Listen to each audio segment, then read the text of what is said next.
Bonsoir à tous, bienvenue dans votre JTM en direct sur KTV. Nous sommes le mardi 30 avril. À la une de cette édition, le préfet fait le point après les visites ministérielles. Dominique Sorin a pu échanger avec Christophe Castaner et Annick Girardin sur les grands défis pour Mayotte. Sans surprise, la sécurité et l'immigration arrivent en tête, car si des moyens sont arrivés ces derniers mois, tous les problèmes ne sont pas encore réglés. Le point complet sur cette interview avec au montage Leslie Vumenet.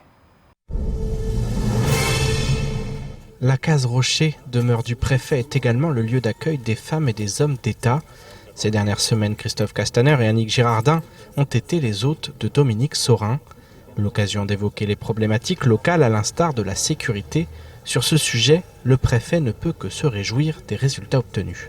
Si nous obtenons des résultats, c'est parce qu'il y a des gendarmes et des policiers dehors. D'ailleurs, le ministre avait annoncé la création d'un quartier de reconquête républicaine. C'est le seul d'outre-mer, enfin c'est le premier d'outre-mer mis en place à Mayotte, oui. Ici, sur petite terre. Ça se traduit par plus de gendarmes dans la zone. Donc on en a besoin. Et nous devons être accompagnés dans ces efforts. Poursuivre les efforts, c'est également l'objectif en matière de lutte contre l'immigration clandestine. Pour ce faire, une opération de grande envergure va voir le jour dans les toutes prochaines semaines. Alors qu'est-ce que c'est un plan civilo-militaire ? C'est ce qui existe en Guyane, dans le cadre de ce qu'on appelle le plan Harpie de lutte contre l'orpaillage clandestin. C'est un autre problème qu'a la Guyane. Nous, le problème que nous rencontrons, c'est l'immigration clandestine. Donc il y a déjà des résultats qui ont été obtenus suite au renfort effectué l'année dernière. Nous reconduisons à peu près entre 2200 et 2400 à peu près clandestins par mois. Mais il faut aller plus loin. Et c'est pour cela que le ministre est venu, pour d'abord faire le point de la situation, confirmer aussi, indiquer que d'ores et déjà des renforts en termes d'intercepteurs sont prévus, parce qu'il y a 2 intercepteurs qui vont être livrés en 2019. Mais il va falloir aller plus loin en termes d'organisation des administrations, d'engagement des administrations. Il y a un certain nombre de sujets qui sont aujourd'hui à l'étude. Parmi les pistes de travail, l'une mène incontestablement aux accords cadres entre la France et les Comores. En effet, la lutte contre l'immigration passe inexorablement par une politique commune entre les deux pays. Oui, il faut travailler avec les Comores. Ça, c'est un point. Je suis heureux que vous me posiez cette question dans ces termes, parce que ça fait l'objet parfois de débats. Oui. J'entends certains dire qu'il ne faut pas travailler avec les Comores. Mais si, il faut travailler avec les Comores. Parce que sinon, on subit, d'ailleurs, dans tous les pays qu'elles partent de l'immigration, prenez le cas de la Méditerranée, on travaille avec la Libye, on travaille avec l'Algérie, on travaille avec le Maroc, on travaille avec la Turquie. Quelles que soient les différences de vue qu'on peut avoir avec ces pays. Et avec les Comores, il faut qu'on puisse travailler. Alors, sur différents points, parce que c'est d'abord que les Comoriens surveillent aussi, contribuent à la surveillance de leurs côtes. Il y avait le projet d'implantation d'un radar en jouant, avec un retour d'image ici sur Mayotte. Donc, et il faut également que les Comoriens puissent surveiller les départs des bateaux. 1 an après sa prise de fonction, le préfet constate le chemin parcouru. Néanmoins, il reste encore beaucoup à faire, qu'il s'agisse de lutte contre l'insécurité ou l'immigration illégale, comme de développement économique, de rattrapage social ou encore d'égalité réelle. Et social justement dans votre 19h, cela fait désormais 3 semaines que la SMCI est en grève. Malgré quelques avancées, les manifestants ne sont toujours pas satisfaits des propositions qui leur sont faites. Ils se plaignent notamment d'un manque de communication de la part de leur direction. Les grévistes ont donc sollicité la DIECT par le biais de la CFDT pour essayer de sortir de cette situation de crise alors que le mois sacré de Ramadan approche. Reportage sur place de Jaïdi Maoulida, au montage Paul-Arthur Avit. La grève a débuté le 8 avril dernier pour une trentaine de salariés de la SMCI. 15 jours durant lesquels aucune négociation n'a eu lieu entre les grévistes et leur direction. Seule lueur positive, la visite de collègues venant de l'île de la Réunion. On a tout simplement eu nos collègues de la Réunion qui étaient venus nous soutenir et ils sont partis hier. Jusqu'à aujourd'hui, on n'a pas eu de discussion, de négociation. Nos revendications, surtout, ça reste sur le 13e mois. la mise en place de la convention collective nationale. Une démarche qui n'aura pas convaincu tout le monde. Les grévistes mahorais regrettent d'avoir été écartés des négociations. J'ai trouvé ça un peu décevant de leur intervention, parce qu'on n'a pas avancé. Ce qui s'est passé, c'est à l'arrivée de, on veut dire confrères de la Réunion, mais on va dire comme ça. Ils nous ont présenté un protocole en fait de fin de grève. Le gros problème, c'est que nous, on n'était pas au courant de ça. C'est notre confrère qui nous a appris ça en arrivant de la Réunion. Donc on était un peu déçus. Et on trouve peut-être un peu, on est un peu en otage en fait de ces services-là de la Réunion. Comme s'ils négociaient en fait sans nous. À l'approche du Ramadan, les grévistes entendent bien continuer leur mouvement, malgré des conditions loin d'être aisées. Comme vous le savez, on a eu le cyclone, donc ça a été quand même, on a eu des périodes très chaudes, ça a été, comme vous voyez, on n'est pas non plus, on se protège comme on peut, donc ça devient fatigant. Le manque à gagner commence à être là. Des avancées sont quand même à noter du côté des grévistes, avec l'obtention d'une prime de transport, ainsi que la prise en charge à hauteur de 60% par l'employeur des tickets restaurants. Les salariés espèrent trouver un accord et repartir au travail avant la fin de la semaine, histoire de passer le mois sacré dans une plus grande sérénité. Je me tourne maintenant vers l'invité de la rédaction ce soir. Nous accueillons Abdul Karim Ahmed Alaoui, président du syndicat SNSPP PATS 976. Monsieur, bonsoir. Bonsoir. Alors, vous êtes ici car vous allez également, vous avez déposé un préavis de grève cet après-midi à 14 h. Vous êtes réunis ce matin. Ça fait plusieurs semaines que vous vous réunissez et qu'il y a un mouvement qui couve. Mais juste avant de parler effectivement de ce mouvement et des revendications, je tenais, et au nom de tous les Mahorais, à vous remercier, tous les sapeurs-pompiers de l'île, par rapport au travail que vous avez fait lors du passage du cyclone Kenneth, parce que c'est vrai qu'il faut aussi parler des choses positives et il y a eu un gros travail qui a été fait. Donc merci pour tout. Votre mouvement, ça fait plusieurs semaines que ça couve. Au mois de mars, le 13 mars, il y a une réunion.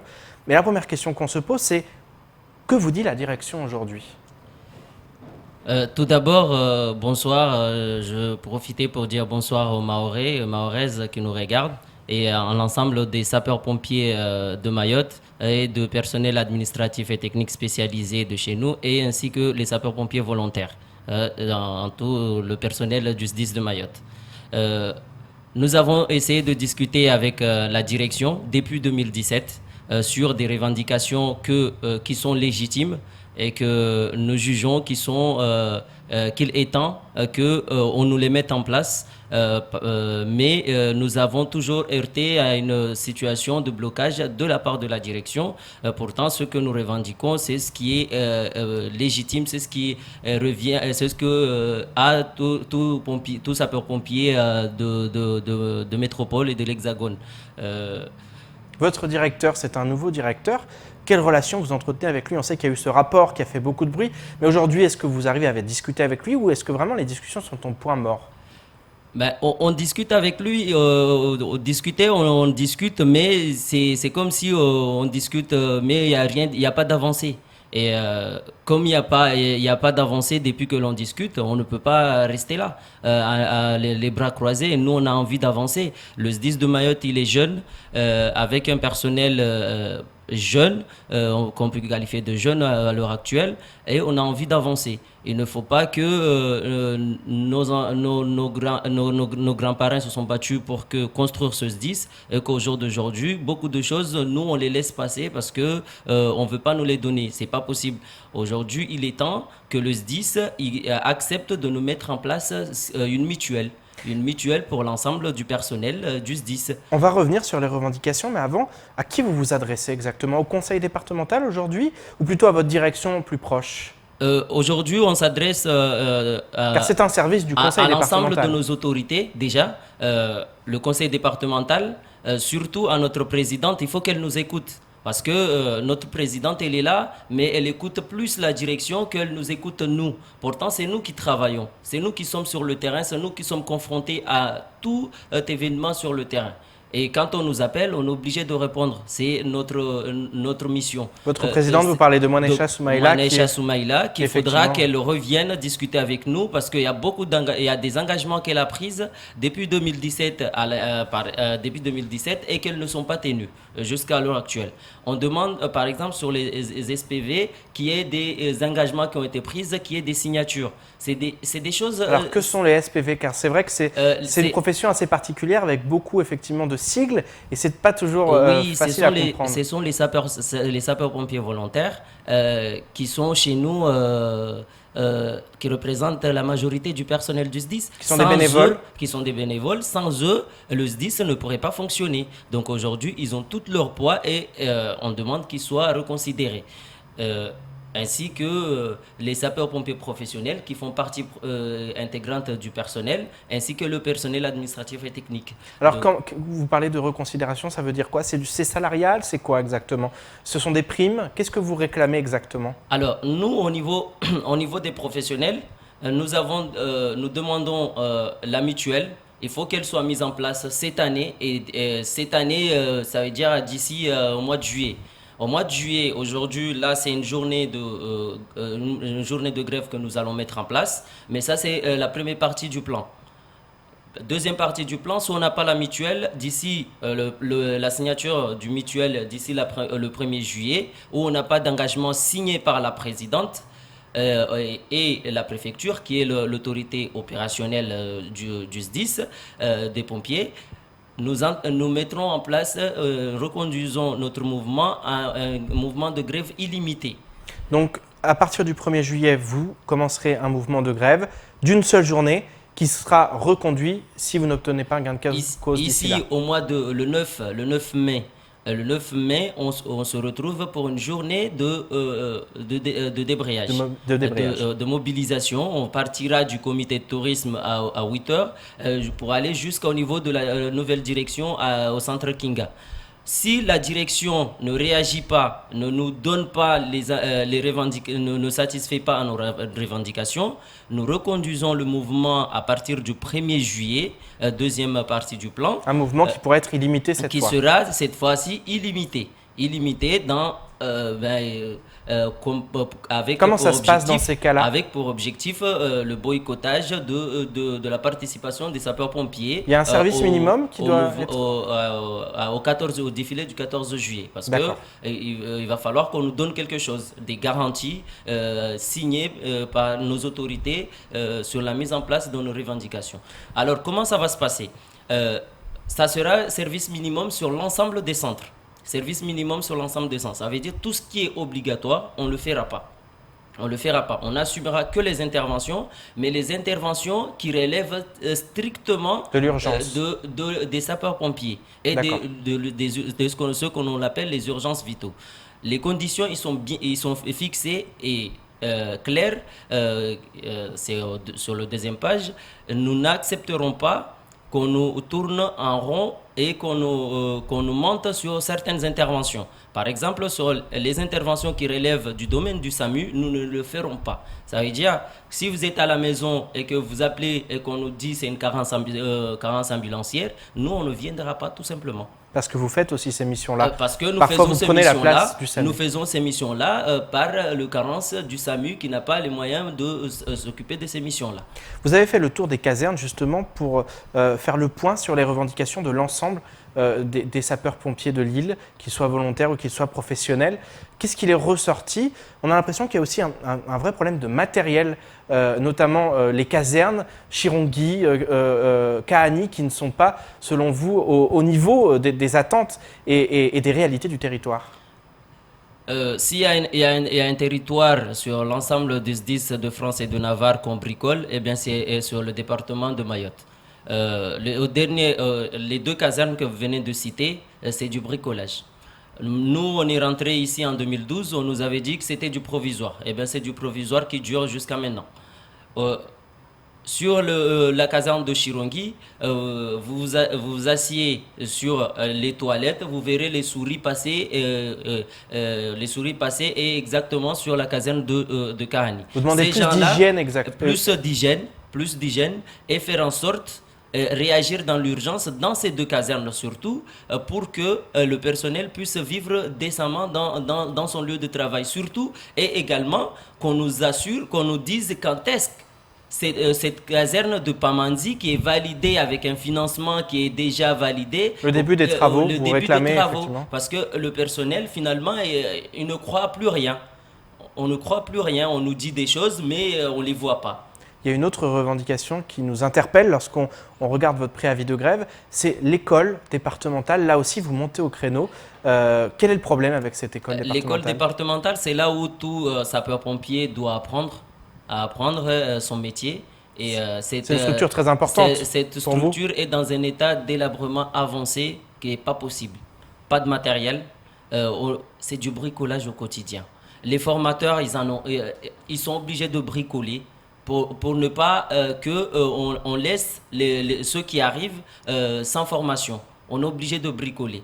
Et ce que nous voulons dire, c'est qu'à un moment donné, il faut qu'on sache ce que l'on veut de notre jeune SDIS. Est-ce qu'on veut un SDIS qui réponde aux critères nationaux ou on veut un SDIS d'adaptation? Et nous, personnellement, on ne veut pas d'un SDIS de bricolage, on veut un vrai SDIS de France. Donc on veut une école départementale qui réponde aux normes, des casernes qui répondent aux normes avec une sécurité, qui sont sécurisées. C'est hallucinant. Il n'y a qu'à Mayotte où vous pouvez traverser la caserne, le CSP Kaweni, on parle quand même d'une CSP. On peut traverser de deux côtés pour partir, pour rentrer sur Kaweni par exemple, ou pour aller rentrer sur la zone industrielle. Comme ça, sans qu'il y ait quelqu'un pour nous interpeller. Ce n'est pas possible parce qu'il n'y a pas de sécurité. Pour conclure, qu'est-ce que vous souhaitez dire à vos autorités, qu'il s'agisse effectivement de votre direction, mais aussi du conseil départemental ou encore même de la préfecture, puisqu'on imagine que le préfet aussi suit de près cette grève? Il va falloir nous prendre au sérieux parce que vivre dans le déni n'est chose aisée pour personne. Il va falloir nous prendre au sérieux et là, nous disons déjà au directeur, à la présidente et au préfet que c'est le moment. Nous sommes ouverts aux négociations, mais négociations avec des engagements. Cette fois-ci, nous voulons des signatures, nous ne voulons plus des paroles. Des paroles, il y en a eu assez et les actes ne suivent pas sur le terrain et on ne se laissera pas faire cette fois-ci. Merci beaucoup d'avoir accepté notre invitation. Donc, on a pris note effectivement que la semaine prochaine, vous allez débrayer le temps d'une journée, le 9 mai prochain, c'est-à-dire jeudi prochain. Et puis ensuite, effectivement, cette date fatidique du 1er juillet pour un mouvement de grève illimité. Merci beaucoup d'avoir accepté notre invitation. Merci à vous. Et parlons d'une initiative à saluer. Une Mahoraise vivant en métropole a décidé de lancer une cagnotte sur le web. Objectif, récolter des fonds pour offrir des chaussures orthopédiques aux membres de l'association Handicapables. Une jolie initiative sur un territoire où il est bien difficile de se fournir en matériel médical. Je vous propose d'écouter Asma Faharadji au micro de Patrick Millan. Je me suis dit, autant faire bénéficier à des personnes qui en ont besoin. Et donc, comme j'ai suivi la campagne et le tour de Mayotte en fauteuil roulant, TFM, et je me suis dit, pourquoi ne pas les contacter et leur demander s'ils ont besoin de quelque chose et installer une cagnotte et demander aux gens de m'aider à récolter de l'argent et acheter des choses qui leur seront utiles. Ouais. Et donc voilà. Et ils vous ont dit des chaussures? Ils m'ont dit des chaussures orthopédiques. Ouais. Et effectivement, je me dis, certainement à Mayotte, on ne trouve pas tout. Même si hier, j'ai vu une touriste qui disait, à Mayotte, on a tout, on ne comprend pas pourquoi les gens ne viennent pas, etc. On n'a pas tout. Et quand il y a, des fois, c'est très cher. Ouais. Donc, je me suis dit, autant faire bénéficier de mes kilos en trop à des personnes qui en ont besoin. Parce que des fois, quand on voyage, on arrive à l'aéroport Charles de Gaulle, il y en a qui arrivent avec des yaourts. Est-ce que tu peux me ramener des yaourts pour ma famille? Est-ce que tu peux me ramener des bodys? Est-ce que tu peux me ramener plein de choses? Et j'ai dit non, mes kilos, ça sera pour des gens qui en ont vraiment besoin. Des gens qui en ont vraiment besoin.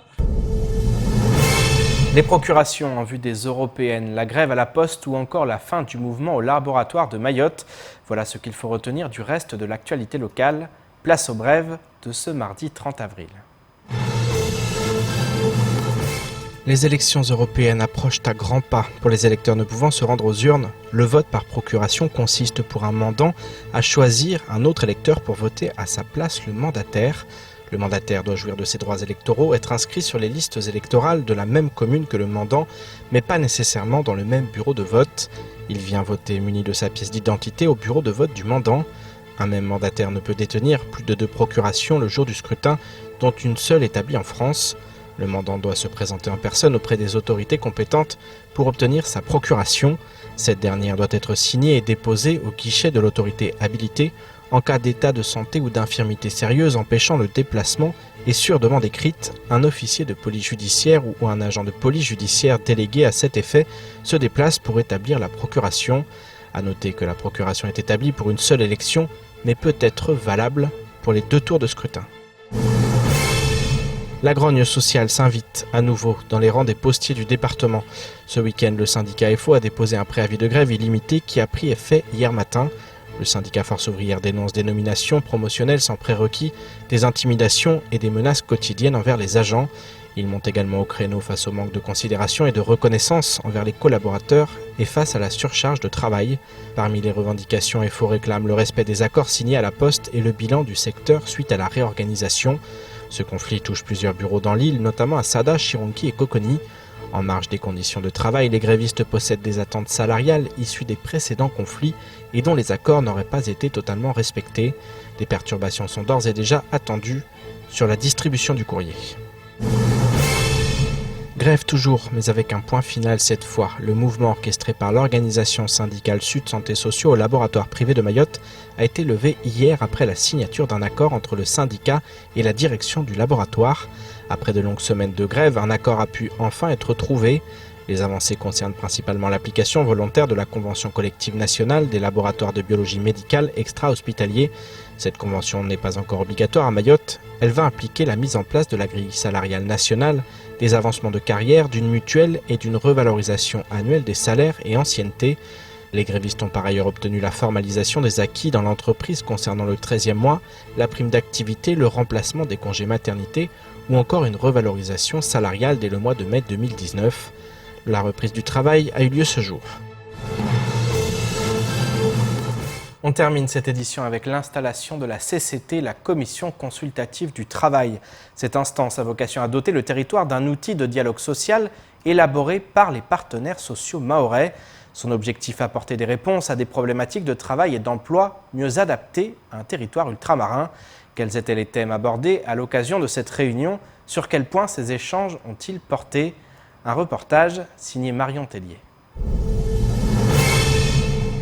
La commission consultative du travail est enfin installée à Mayotte. Cet outil de dialogue social, autant attendu par les salariés que le patronat, fera à présent office d'espace de négociation quant aux enjeux et défis à venir pour les entreprises. On aura notamment à parler des grilles interprofessionnelles, on aura à parler des conventions collectives qu'il faut adapter et mettre en place dans les années à venir.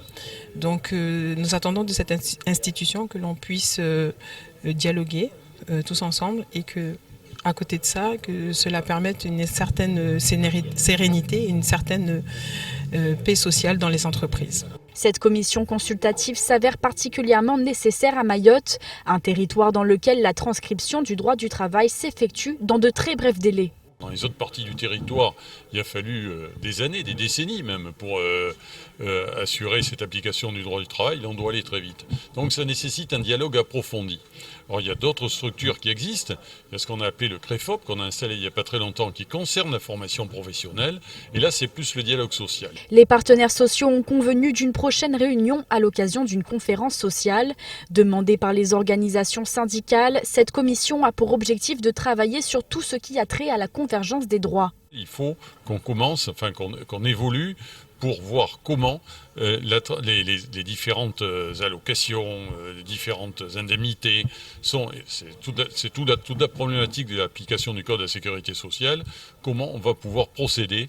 Et cette commission sera une instance de dialogue pour aussi faire des propositions aux différents ministères concernés. Parce qu'il est important aussi que les partenaires sociaux se saisissent de cette affaire. Si pour l'heure aucune périodicité n'a été définie quant à l'organisation de cette conférence, les partenaires sociaux présents lors de cette installation ont exprimé leur volonté de commencer à travailler ensemble dans les plus brefs délais. Chaque organisation désignera ainsi un représentant. Des groupes de travail seront ensuite mis en place puis réunis avec une animation assurée par la DIECT. Les résultats de ces groupes de travail seront présentés à l'Assemblée plénière de la Commission. C'est la fin de votre journal. Merci de nous avoir suivis. Pour ma part, je vous donne rendez-vous demain dès 19h pour une nouvelle page d'actualité locale. Excellente soirée sur Kwesi.